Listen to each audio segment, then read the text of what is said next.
Les communes de France vont-elles vers une hausse inévitable de la taxe foncière ? Une question volontairement provocatrice mais qui traduit une réalité post-crise sanitaire pour un certain nombre de villes en France où les comptes sont au plus bas et les besoins d'investissement toujours élevés. Une situation que les investisseurs doivent prendre en compte lorsque les communes décident d'augmenter la taxe foncière. Nous en parlons avec Maëlle Bernier, porte-parole de Meilleur Taux. Bonjour Maëlle Bernier.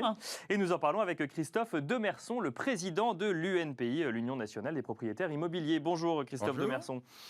Alors, on va commencer par une enquête qui n'a pas été menée par Meilleur Taux ou par l'UNPI, mais qui a été menée par l'Association des maires de France et la Banque des territoires, qui estime, ou en tout cas qui révèle que les communes estiment que le coût de la crise sanitaire représente 6 milliards d'euros sur 3 ans et qui montre également que 36% des communes envisagent ou ont déjà majoré leur taxe foncière sur l'année 2021. Alors on rappelle quand même qu'on est post-élection municipale, donc peut-être que ce qu'on aurait voulu augmenter en 2020, on l'a fait en 2021, mais 36%, c'est beaucoup. On peut peut-être commencer avec vous, Christophe Demerson. Qu'est-ce qu'on peut penser de cette augmentation subite de taxe foncière ? Je serai plus précis, ce n'est pas une augmentation subite en réalité. Ça fait 10 ans, si on prend sur 10 ans en arrière, parce qu'il faut prendre du temps long, l'immobilier c'est le temps long, et sur 10 ans c'est plus de 33%. D'accord. Plus 33%, j'insiste, c'est quand même pas rien. Sur l'augmentation nationale des taxes foncières, c'est une moyenne, mais 33% quand même sur 10 ans. Donc on comprend que les maires sont inquiets. C'est vrai qu'il y a eu le Covid.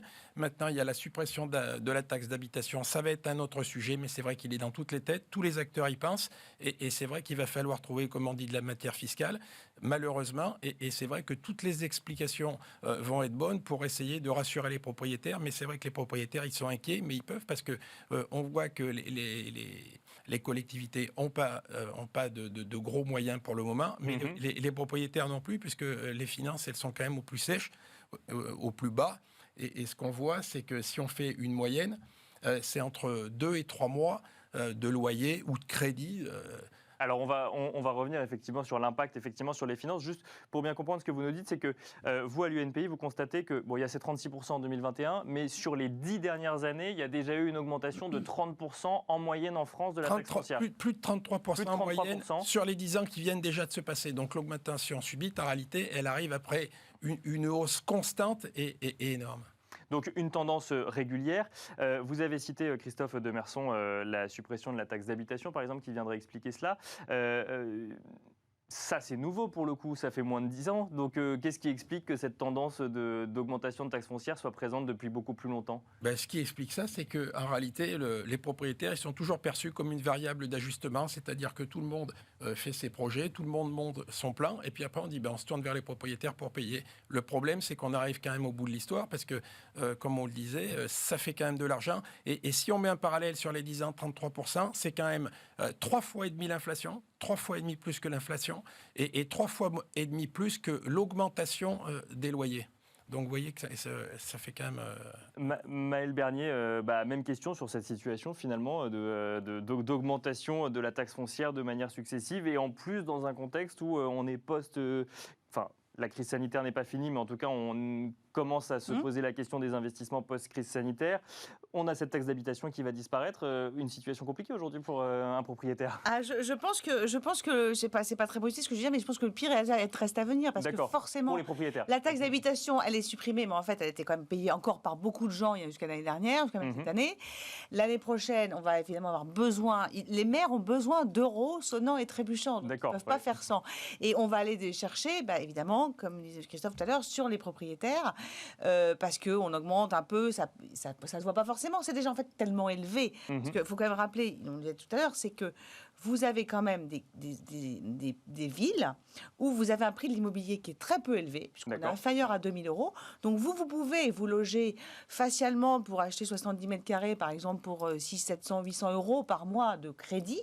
Mais vous avez une taxe foncière en face qui est de l'ordre de 1 500. Donc vous voyez, ça fait 2 mois de crédit à rajouter.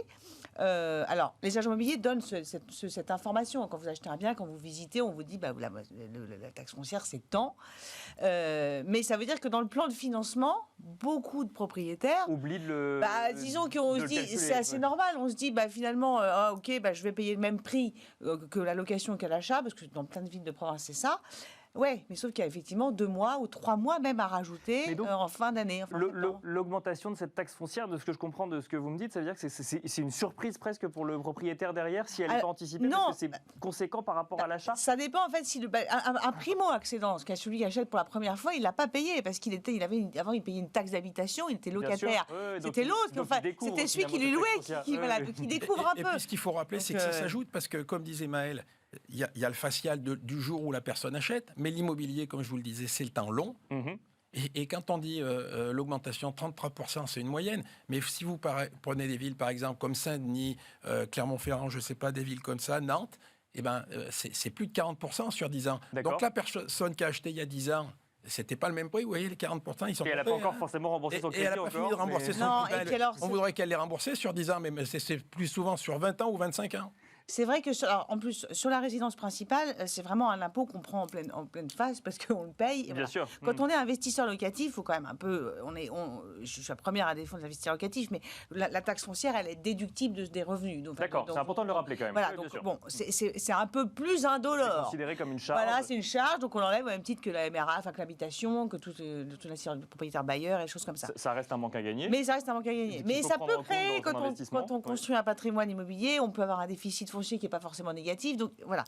Mais c'est sûr que pour les acheteurs de résidence principale, principalement, évidemment, c'est toujours pareil, les plus jeunes, parce que la taxe foncière, il n'y a pas d'histoire de revenus, ou comme la taxe d'habitation qui a été supprimée petit à petit pour les gens les plus modestes et tout ça. Là, c'est tout le monde la paye. Voilà, vous êtes propriétaire, vous payez la taxe foncière. Et en plus... D'ailleurs, elle est calculée comment? C'est peut-être intéressant. Comment est-ce qu'elle est calculée, cette taxe foncière? C'est en fonction du mètre carré, en fonction du terrain? Comme on est entre nous, je vais vous le dire. Ah bah oui, c'est ça. C'est une usine à gaz, en réalité. D'accord. Okay. Parce que c'est une usine à gaz qui permet à tout le monde de dire qu'il n'augmente pas. C'est-à-dire que un coup, ça va être le département, un coup, ça va être les collectivités locales, un coup, l'interco, un coup, ça va être la mairie, et personne n'augmente en même temps. Ce qui fait que quand vous allez dénoncer ça... C'est intéressant parce que moi, dans mon étude, j'ai l'Association des maires de France et j'ai les communes envisagent. Non, mais il n'y a pas que la mairie qui peut augmenter la taxe foncière. Si je vous dis c'est une base et sur laquelle on applique un taux, c'est le début de l'histoire, mais dans une demi-heure, on sera encore au début de l'explication. En réalité, c'est une usine à gaz et qui permet, comme je vous le dis, facialement de dire on n'augmente pas, parce que vous allez dire ça augmente. Oui, mais en réalité, le problème, c'est que le maire, il va dire non, moi, j'ai pas augmenté cette année.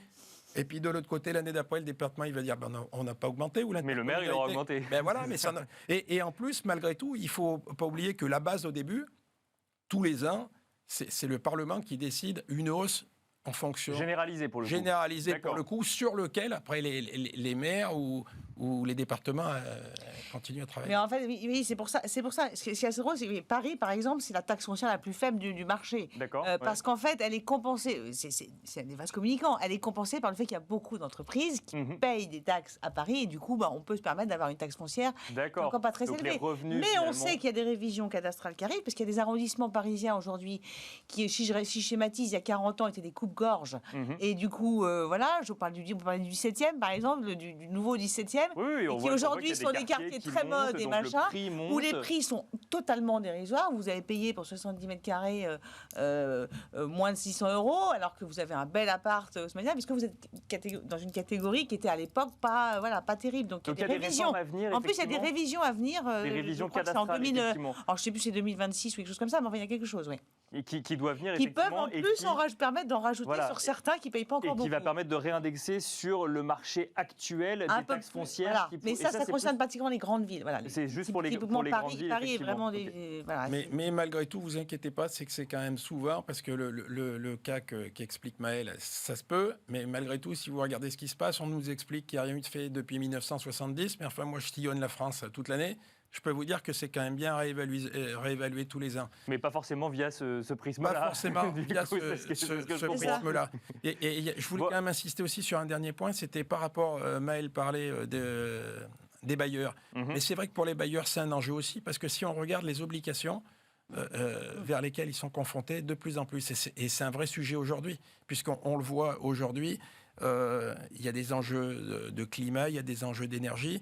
Donc les bailleurs vont être obligés de faire des investissements conséquents. Alors ça, c'est autre chose, effectivement. C'est pas la taxe foncière, mais c'est des obligations de dépenses. C'est les obligations de dépenses, mais pour vous faire voir que la marge de manœuvre, elle est quand même réduite, parce que je rappelle quand même que les bailleurs c'est les seuls avec les propriétaires qui payent l'impôt foncier. À côté de ça, dans le secteur locatif, tout le logement social ne paye pas. Alors justement, on verra, on va voir avec Maëlle Bernier dans quelques secondes un petit peu comment prendre en compte cette augmentation de taxe foncière quand on est investisseur. Juste avant, Christophe Demerson, est-ce qu'on peut rapidement rappeler du coup à quoi elle sert cette taxe foncière? Pourquoi aussi cet impôt-là? Finalement, qu'est-ce qu'il va financer, s'il va financer les communes, les mairies, les collectivités, comme vous nous dites? Vous avez 3 heures. Parce que, à quoi sert un impôt, en général? C'est toujours...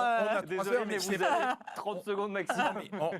On n'a pas 3 heures, malheureusement, en 3 secondes pour vous dire, c'est vrai que nous, on ne conteste pas l'impôt. Bien sûr qu'il faut un impôt pour faire marcher un maire, il a besoin de fonds. Et donc, c'est une source de revenus pour les collectivités territoriales, locales et autres? Bien sûr qu'il le faut. Il faut faire marcher les piscines, il faut faire marcher les écoles. D'accord, donc ça va financer ça. Ça finance ça. Ça finance ça. Le problème, c'est pas ça qu'on dénonce. Nous, ce qu'on dénonce, c'est la dérive. C'est la dérive qu'on dénonce. Mais pourquoi? Parce qu'il y a moins de sources de revenus d'autre côté. Par exemple, effectivement, je voyais qu'en 2020, il y avait plus de ressources de revenus de crèches ou de cantines scolaires. Et donc, du coup, c'est pour ça qu'on augmentait un peu plus la taxe foncière. Mais ça, c'est le Covid. Mais moi, je vous ai pris exprès, je vous ai pris sur 10 ans. Si on aurait pris pour 15 ans, ça vous aurait fait mal à la tête. Et pendant ce temps, d'un côté, on est contraint. Les salaires, ils sont contraints, les loyers, ils sont contraints, et de l'autre côté, c'est la dérive. Nous, ce qui nous inquiète, c'est le delta, parce que les obligations, les normes, tout ça, c'est de plus en plus fort. Et donc après, il y a un moment où le modèle économique, il passe plus. Il y a un besoin de moyens, et que du coup, il n'y a pas tellement 36 solutions pour aller chercher. Il y a moins de contribuables, parce qu'en fait, effectivement, le fait de supprimer la taxe d'habitation, c'était merveilleux comme promesse de campagne, mais c'est un énorme coup de bambou pour les propriétaires. Depuis le début, tout le monde l'a dit. Oui, donc en fait, on supprime dans un endroit, mais c'est les vases communicants pour revenir dans un autre endroit.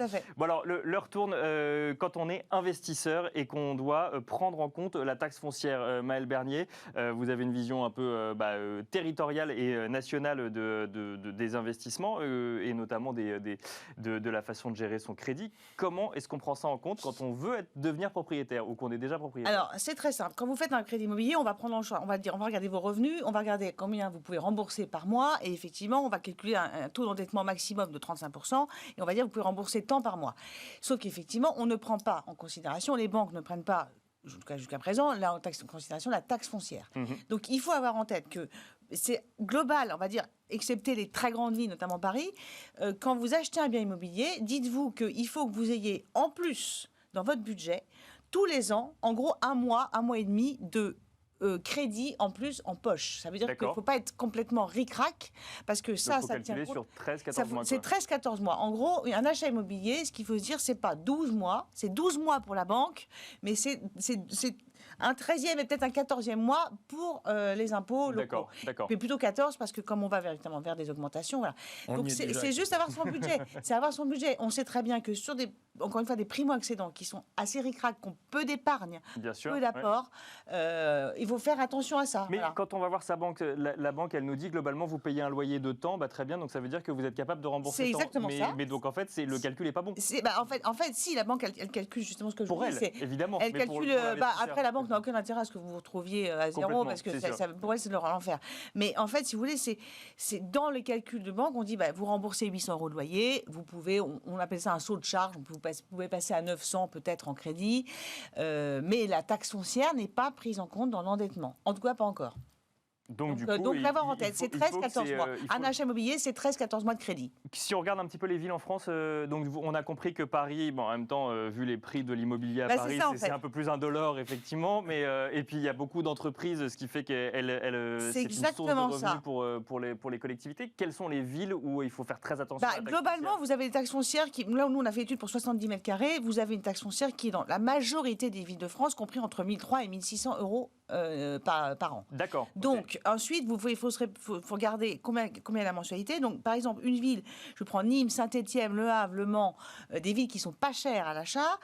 Vous avez des crédits pour acheter ces biens-là qui sont inférieurs à 1 000 €, plutôt autour de 700-800, et vous avez une taxe foncière à 1 500. Donc, évidemment, on est typiquement dans les 2 mois. Mais si on regarde bien, moi là, je regarde les taxes foncières partout, excepté, encore une fois, Paris et Lyon. et Lille, vous avez des taxes foncières qui sont supérieures à 1000 et plutôt autour de 1500 euros par mois. Si je fais le lien avec cette tendance qu'on voit un petit peu là de gens qui veulent quitter les grandes villes pour aller un peu plus sur le territoire ou quitter la capitale pour aller d'autres grandes villes, il faut prendre en compte effectivement. Alors effectivement, on se dit que le prix au mètre carré est moins cher puisqu'on quitte si on fait Paris-Le Mans, pour être très clair, on gagnera quand même parce que le ratio prix-achat et puis en surface surtout. Mais c'est vrai que ça peut faire drôle. C'est-à-dire que quand on est parisien, qu'on est habitué à payer 700 euros de taxes foncières et qu'on arrive dans une ville moyenne, type Le Mans, Le Havre, avec une belle maison et qu'on va se récupérer 2 à 3 000, parce que pour le coup c'est plutôt 3 000 de taxes foncières, ça peut faire mal au mois de septembre. Alors, il faut l'avoir en compte, Christophe Demerson. C'est vrai ce que disait Maëlle, dans des villes facialement pas chères. Elle prenait l'exemple, on en parlait tout à l'heure, on prenait l'exemple de Saint-Étienne, mais vous prenez Angers, Amiens, Grenoble, des villes comme ça, vous voyez, Grenoble, il nous parle beaucoup, qu'il faut faire attention que là, mais enfin Grenoble, c'est plus de 3 mois, de loyer, hein, ça correspond. C'est plus de 3 mois de loyer, Grenoble. 3 mois de loyer, oui. Grenoble, Le Havre, Maëlle l'a dit, mais il y a beaucoup de villes, Saint-Étienne, Angers. Et ça, c'est pourquoi Grenoble, pourquoi? Parce qu'il y a plus d'investissements. Ça, il faut demander à Éric Piolle. Il y a des villes qui ont lancé des chantiers, des travaux. Moi, je connais très bien le Mans, il y a des tramways. Dès que vous avez un tramway, en général, vous pouvez vous dire, dès qu'il y a eu une construction de tramway dans les 10 dernières années, vous pouvez vous dire que vous avez forcément une augmentation. Et puis après, il faut financer d'autres choses. Donc, on parle de Grenoble. Des transitions.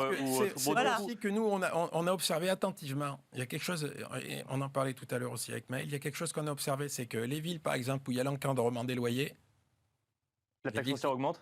Et c'est là où les villes où la taxe foncière augmente le plus. D'accord. Comme par hasard. Donc encore un effet de vase communicant. C'est un effet de vase communicant, mais je veux dire, il faut faire attention parce que quand il y a des signaux, c'est peut-être idéologique aussi, mais justement, alors si on va sur le terrain de l'idéologie, nous on n'est pas sur le terrain de l'idéologie, mais on est quand même pragmatique. Ben c'est vrai que si vous êtes à Bordeaux, si vous êtes à Montpellier, si vous êtes à Saint-Denis, il faut quand même faire attention parce que c'est des villes qui, on peut dire, qui sont peut-être pas trop amies avec les propriétaires. Et si on regarde sur un achat sur 15, 20 ou 25 ans pour rembourser le crédit, ça peut se gâter parce que là, on est quand même sur des hausses énormes. Alors, ce sera le mot de la fin. On aurait pu en parler pendant des heures. Merci en tout cas, Maëlle Bernier, porte-parole de Meilleur Taux, et Christophe Demerson, président de l'UNPI, pour cette discussion à bâton rompu, finalement, sur la taxe foncière.